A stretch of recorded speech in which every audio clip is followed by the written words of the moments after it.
Good. So you're very much a die putter. That Yeah. was what you tell yourself? Okay. Yep. So we can definitely work with that. I think it's kind of hard to be a die putter on some putts, like especially inside 10 feet. Yeah.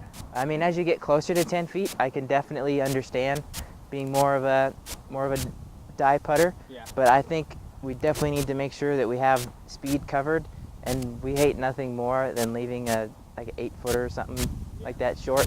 That's like the worst. So my big thing is we're gonna want to work on the flow of your swing. To me, the flow of your putter stroke is just looks so awkward. And for me, I think just kind of working on some of the things that we'll work on today will really help. The first thing that I would say is to take a little bit longer backswing, especially a longer backswing than you think you'd need.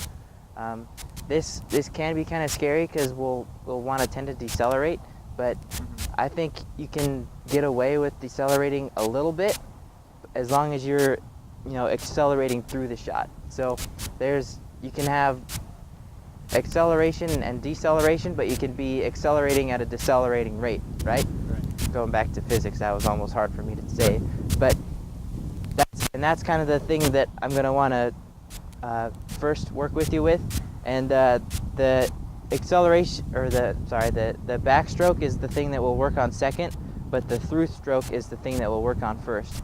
So this is probably so we'll try a couple more swings, and let's talk again about that idea of getting the Hands inside. not the hands inside, but the club inside the hands, right? So go ahead, take your backswing to like right here. So this is the backswing. What we want to have is this is the downswing here. So this might feel pretty funky, but that's going to allow you to really get that club and whip it through. So go ahead and get back in this position here.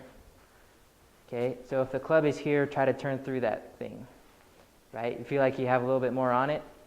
Now try here. Does it feel like there's a little bit, you have less to grab on, right? Yeah. So that's the same idea, that when we can get the club in a position more like this, and we like to say the butt of the club is going towards the ball, then that thing can just fly right through.